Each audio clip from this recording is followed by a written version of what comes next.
Hello, welcome back to my carnivore, learning how to speak. My carnivore life. Today is day 7. It is the 26th of July. And a quick recap about how I'm doing today. Down about a pound or so, down to 294. Up, down, up, down. We've all been on this gravy train before. Up and down, up and down. That's what the weight's going to do. The important part is some things I'm seeing in the mirror and the way my clothes are fitting, and those will be the bellwethers, if you would, for me and my journey. But in speaking yesterday, we talked about a few different things, and I thought the format is going to continue to be a few random thoughts,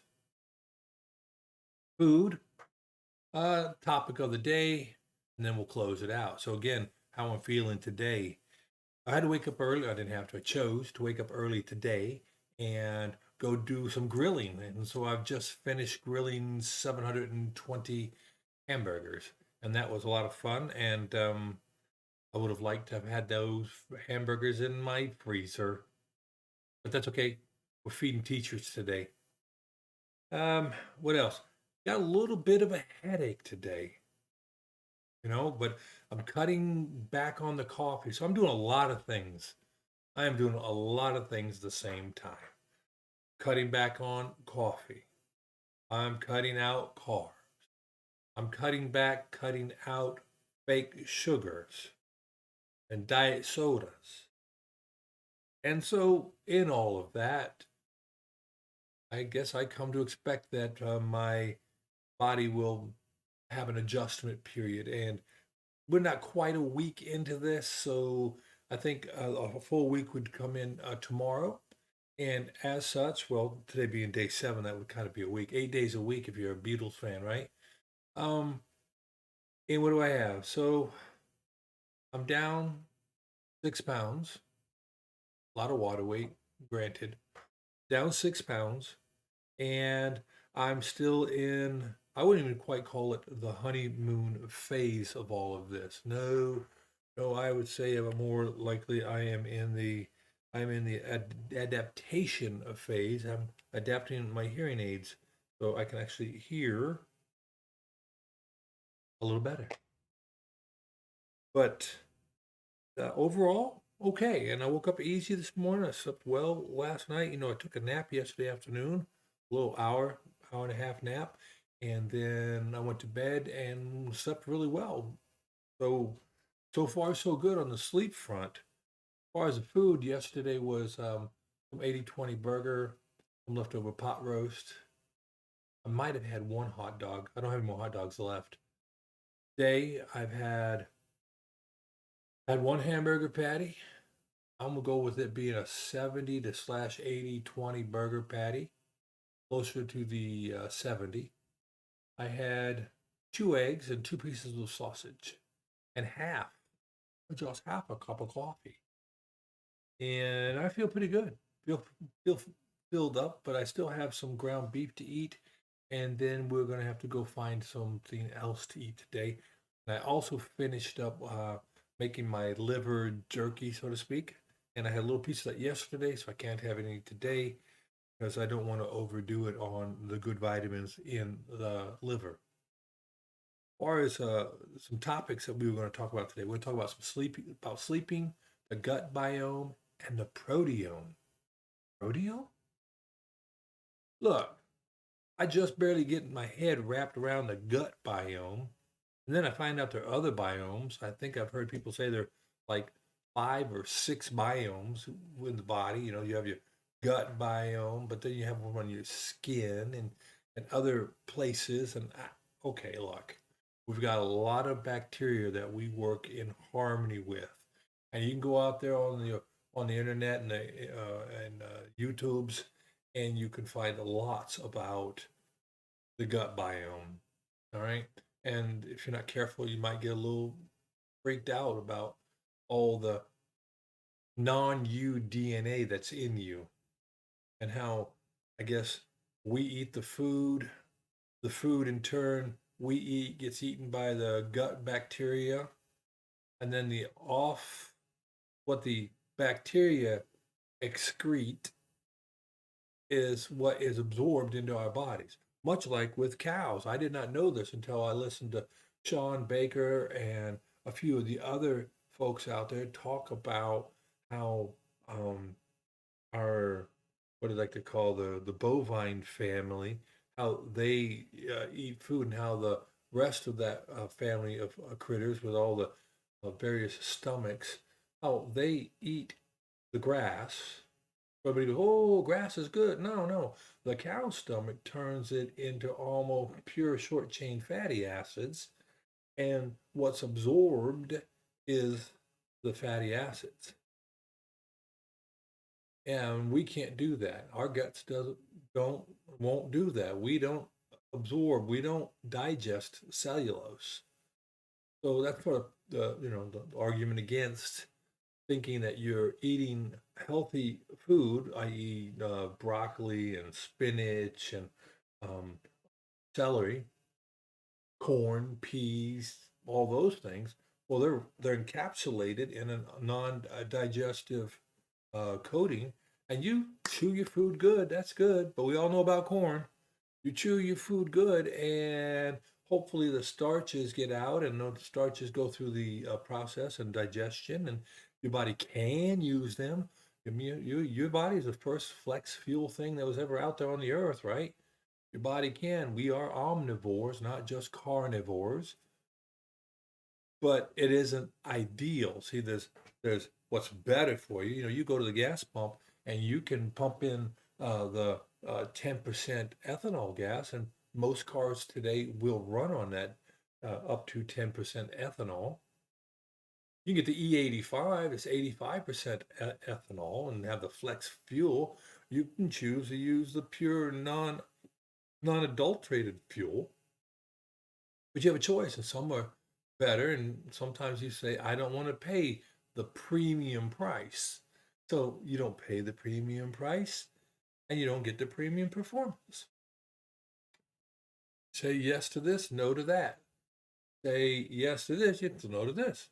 So it's back and forth. You make your choices. And the same as with food. We can eat vegetables, and vegetables can give us some nourishment, but our body has to work harder, and it won't absorb as much. And you can go and find all this on the interwebs. I'm not a doctor, by the way. I'm not a doctor.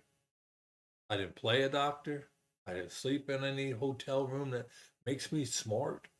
It just these are all my opinions. And you know what those are like, right? Elbows. Um. Anyway, so I was up a pound yesterday, so that puts me down 2 pounds. I'm at 270, like it's 294. And we were talking about the gut biome, and we've talked about that. And your gut biome, it turns out through lots of different studies, your gut biome will change under a carnivore environment, but the diversity and number of critters may be different, but they're still it still balances out. It's not like all of a sudden you've gone to a monoculture in your intestinal tract. I submit if you did, you'd be in deep trouble. I've also read where throughout your digestive tract, different critters like to hang out in different places. They like to maybe hang out in the ascending colon. I don't even know if there's anything in the ascending colon, but for sure in the small intestines in the different areas, you can have different critters where based on where they fall in the tract, and we can probably safely assume that what goes through the tract changes in chemical nature from an acidic or an alkaline environment, and that's relative to one another as it moves through. So different critters do different things. So that's awesome, and there's just so many of these bacterium. By far, we have more bacterium DNA in our body than we do our DNA in our body. That's something to go to sleep with and rest, huh? But the biome is pretty unique. But I heard a word the other day, and it was a proteome. Can I spell that word? Probably not. Not without looking at my phone. Proteome. Can you say proteome? Yeah. So my wife knows that I have a penchant for loving to read and research these things.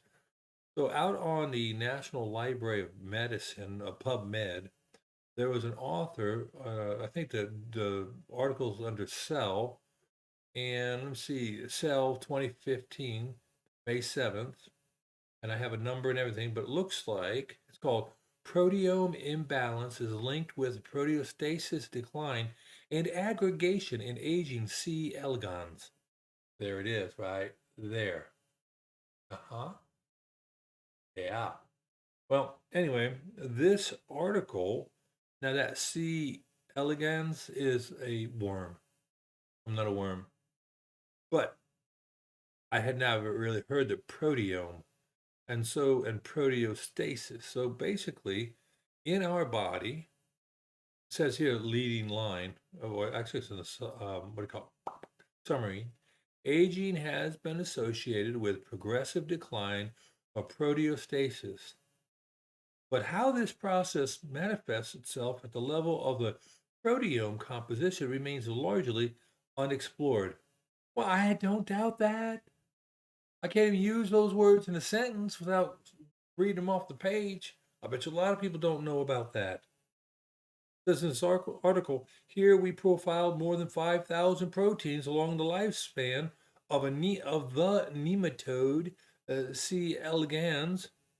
We find that one third of proteins change in abundance at least twofold during aging, resulting in a severe proteome imbalance. Wow. So basically, in this little worm, there's over 5,000 protein things that happen. It's a worm, lives 20 something days. Think how much more complex our system is.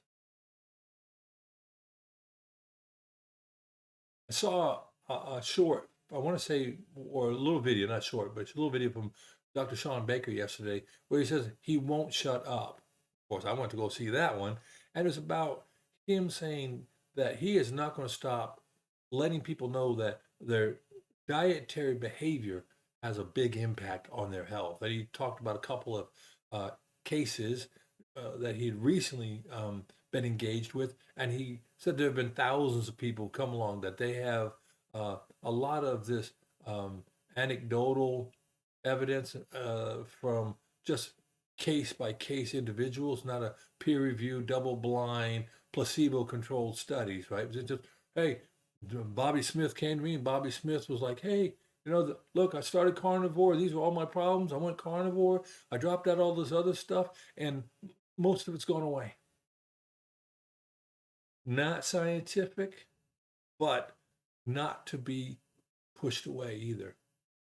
So this whole thing about the proteome, right? I was just amazed by that because the proteome talks about what is your protein situation in your body. And when they talk about things like Alzheimer's and neurological deficits, and they talk about amyloids in the brain, and we've just begun to scratch the surface of understanding this, that type 3 diabetes conversation because of type 2 diabetes, the blood sugar imbalance, and all those cascading effects. Well, anyhow, these doctors are starting at the beginning. They're starting all through the article. They say, no, there's not a direct link. No, we can't directly extrapolate that into what's happening to each individual, to Grandpa Joe or something like that. But they're beginning to understand that the body likes to be in a balance, a stasis. So the proteostasis is that your protein is good. So you piggyback that with how much protein do they tell you to eat? Your RDA may say 60 grams a day.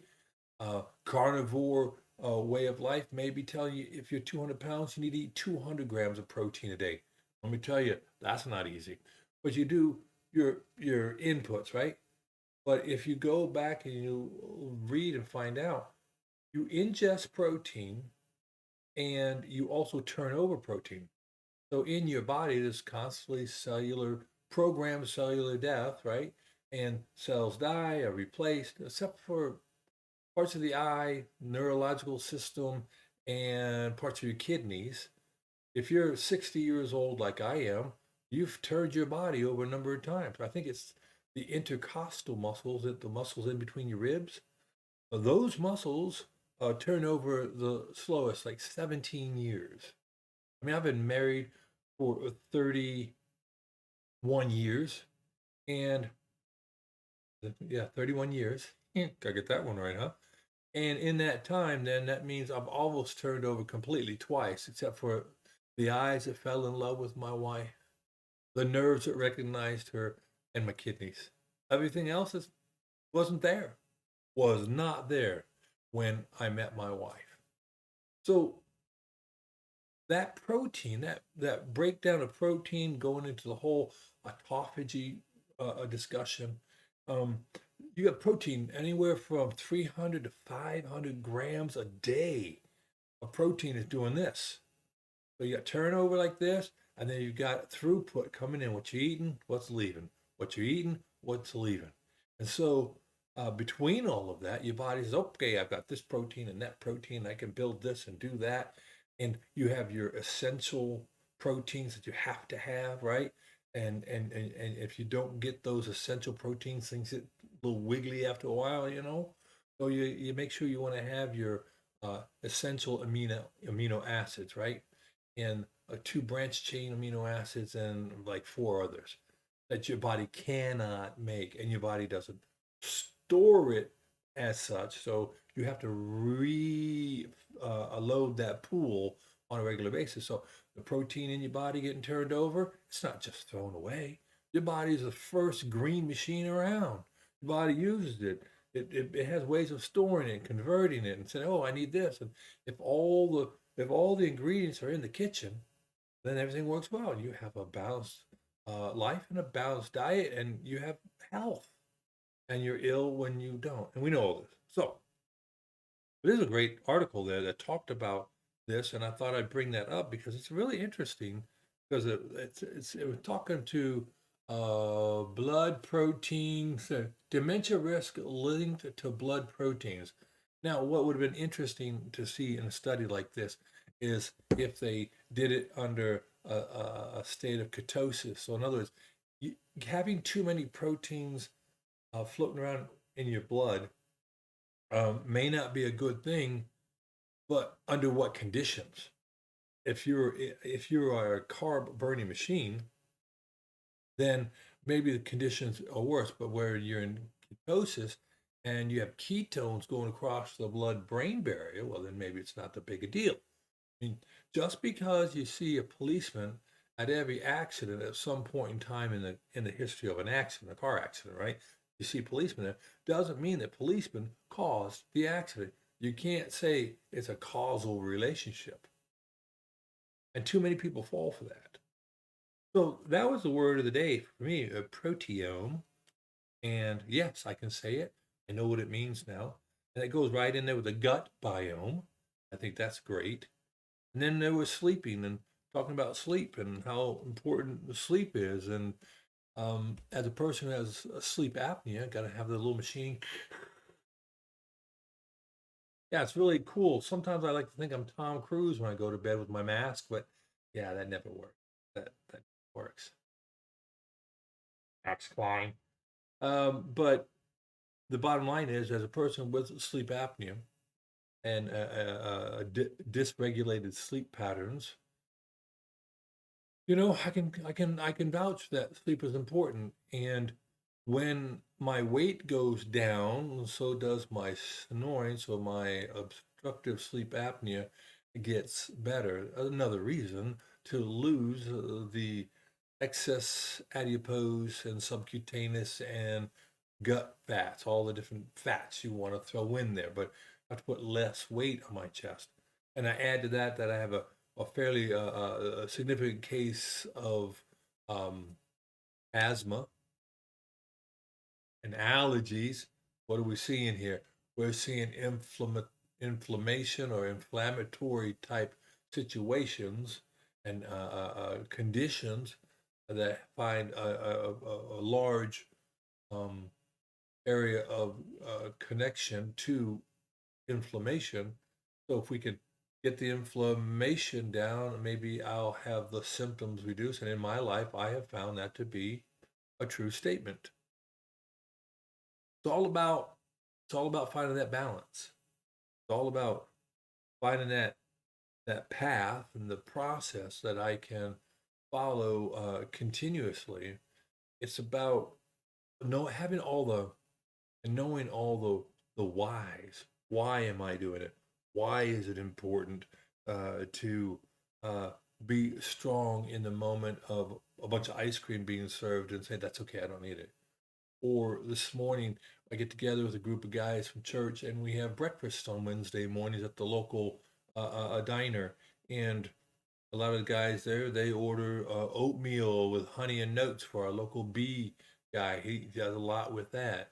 And other guys who are having biscuits and gravy. And I like biscuits and gravy, and they make them very, very, very good here in Alabama. But biscuits and gravy aren't good for me now. Well, there'll be a time when I can break the mold and have a biscuit and gravy. But now I'm coupling the knowledge with the need, with an underpinning of desire. It's why I want to. I need to. I know about it, but the underpinning, the girder supporting all of that is I really want to. And I think that's going to have a bigger impact on things than anything else has. My wife, she has seen the differences and the changes, and so she's much more supportive and trying some herself. So, I mean, I'm a lucky guy in that regard.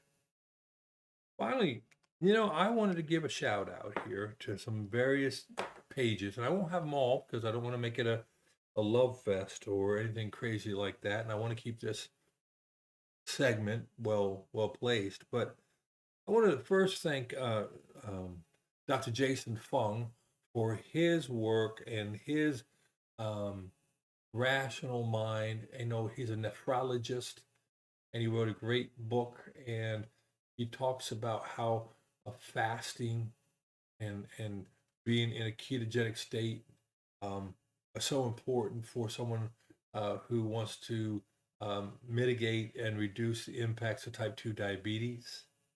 I love his book, and I appreciate his professionalism. A nephrologist is probably one of the last doctors you'll see at end stage type 2 diabetes due to renal failure. So then, of course, long time guy out there, Dr. Ken Berry, right up the road in the greater Nashville area. He's just about 90 minutes north of me. One day I hope to be able to meet Dr. Berry and his wife Nisha, because I can't tell you how many of his videos I've watched. And yes, I subscribe to each one of these people because subscribing helps them. And if they get enough of an audience, somebody's going to stumble on their channel and have a life changing moment like Carnivore Kip, a young man down in South Alabama who likes to do a lot of meat smoking and grilling. So I'm going to watch his channel because I've always liked it but never been good at it. And now that I want to eat a lot more meat, I think that's the way I can bring some variety into my lifestyle. So Carnivore Kip, young man, young family, go check him out. Check out his videos. Of course, there's Carnivore Me, and the no carb life, but and semi-retired Bob. I liked all those channels. A couple more here. It would be Dr. Sean Baker. I talked about him yesterday. I believe he was in the Air Force as a doctor. I believe at one point in time he was stationed in Albuquerque at Kirtland Air Force Base, where two of my sons were born, or my two sons. That's all I have, two. And my two sons were born there when I was stationed there, and it may well have been that uh, either by hook or by crook, Dr. Baker was involved in something that I was involved in while in service. I can't guarantee it. I was at Kirtland Air Force Base, 1991 into 1994. So if anybody's a personal friend of Dr. Baker, maybe you can ask Dr. Baker if he was at Kirtland doing the bone doctor thing there during those years. And of course, then there is the giant, the legend, the one and the only, no, Joe Rogan. You know, Joe Rogan's a monster a podcaster, and he has a great show. I watch a lot of his podcasts, and I really appreciate his candor. And when Joe Rogan came out and was doing Carnivore the first time, I think he's gone back to it. It's refreshing to see people say, I know I don't discount what everybody else is saying, but I I'm doing what works for me. There you go, and that's where I am right now. And so again, I really thank him, and I love seeing the Dr. Baker's and Dr. Barry's um, videos, and that's kind of funny. Baker, Barry, and Bradford. That would be a great law firm, right? I don't know who Bradford is. Whatever. He's a pair, right? Bradford pair. But all that being said, today is day 7. Obviously, I'm feeling all right. And I find myself having to give myself the hook again. Maybe I'll glum this together some more clips later. Maybe I won't. Maybe I'll just send this out. But I just want to do a quick one and give some shout outs, talk about how today is going. And for tomorrow, we're going to be doing shampooing, rinse and repeat. Rinse and repeat. We'll see what the scale does. We'll see what I ended up cooking and eating tonight. And then tomorrow being Thursday, I'm sure I have something planned in my calendar. Maybe, maybe not. Until the next time we see, I won't promise one every day, but I'm going to try to be really close to every day. Keep me accountable, at least for these first 30, 40, 60, 90 days. Whatever it takes, right? All right, take care. God bless. We'll talk to you later. Bye.